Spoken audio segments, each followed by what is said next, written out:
আজকে আমি একটি পাকোড়া রেসিপি করে দেখাবো কিভাবে এই সাধারণ একটি উপকরণ দিয়ে রেস্টুরেন্ট স্টাইলে এই পাকোড়াটা তৈরি করা যায়। আজকে আমি সেটারই A to Z টিপস আপনাদেরকে দেব।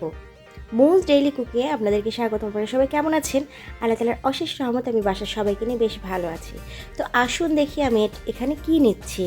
তো এখানে আমি আজকে নিয়েছি বাঁধাকপি। আমি বাঁধাকপি দিয়ে আজকে এই পাকোড়াটা তৈরি করব। তো বাঁধাকপির সাথে আমি নিয়েছি একটি আলু কুচি করে, সাথে নিয়েছি মরিচ ফাড়ি, সাথে নিয়েছি ধনেপাতা কুচি আর পেঁয়াজ কুচি।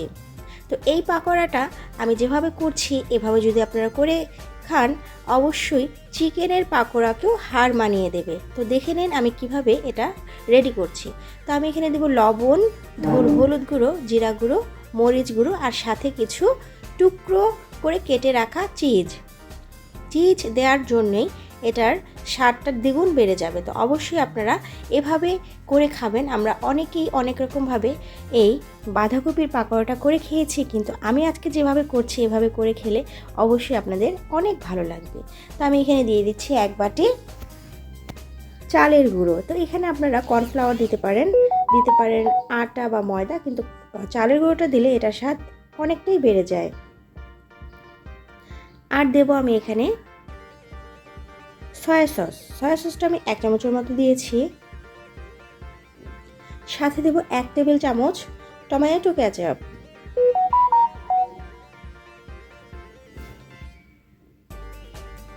টমেটো কেচাপটা দেওয়ার পরে আমি এটা খুব সুন্দর করে হাত দিয়ে এটা মিক্স করে নেব। অবশ্যই আপনারা এটা হাত দিয়ে মিক্স করার চেষ্টা করবেন। এটা চামচ দিয়ে বা মিক্সচার দিয়ে কোনো কিছু দিয়ে মিক্স করলে এটার মানে অথেন্টিক যেটা টেস্ট সেটা আপনারা পাবেন না। তো এটার স্বাদ বাড়ানোর জন্য আমি একটু চিনি দিয়ে দিয়েছি, তারপরে আবার একটু মিক্স করে নিচ্ছি।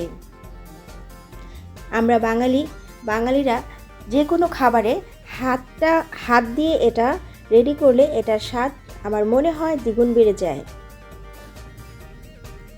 এই জন্য আমি এটা হাত দিয়ে মেখে নিচ্ছি। নতুন যারা এখনও আমার চ্যানেলটা সাবস্ক্রাইব করে দেননি তারা অবশ্যই আমার চ্যানেলটা সাবস্ক্রাইব করে বেল বাটন বাজিয়ে রাখবেন। চলুন তাহলে আমি এখন চুলার পাশে চলে যাই। চুলায় আমি একটি প্যান বসিয়ে দিয়ে তেল দিয়ে দিয়েছি।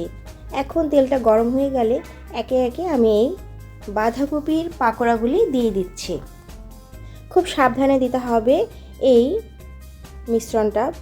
বাঁধাকপির পাকোড়াগুলি খুব সাবধানে দিতে হবে যেন তেলটা হাতে ছিটে না আসে।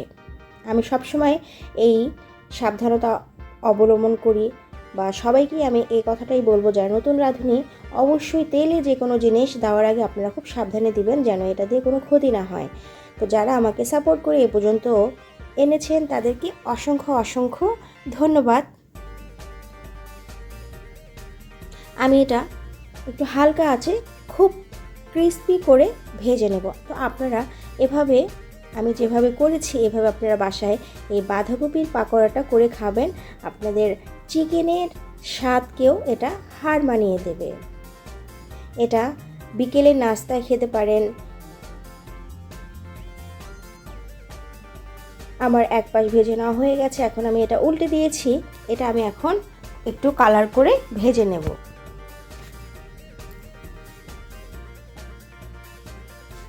তো অবশ্যই আপনারা কমেন্টসে জানাবেন আমার এই রেসিপিটা আপনাদের কেমন লাগলো। আর কমেন্টস করবেন, লাইক করে দেবেন। লাইক করলে নতুন ভিডিও বানাতে আগ্রহী হই।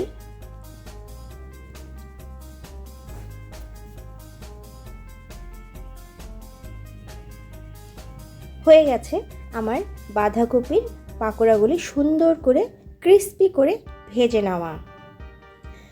পরবর্তী ভিডিও দেখা অবধি আপনারা সবাই ভালো থাকবেন। আল্লাহ তাআলা আপনাদের সুস্থ রাখুক এই কামনা করি। সবাই ভালো থাকবেন। দেখুন আমার পাকোড়াগুলি কতটাই সুন্দর হয়েছে দেখতে। আপনারা অবশ্যই এই রেসিপিটা বাসায় করে খাবেন, আপনাদের ভালো লাগবে এভাবে। আল্লাহ হাফেজ।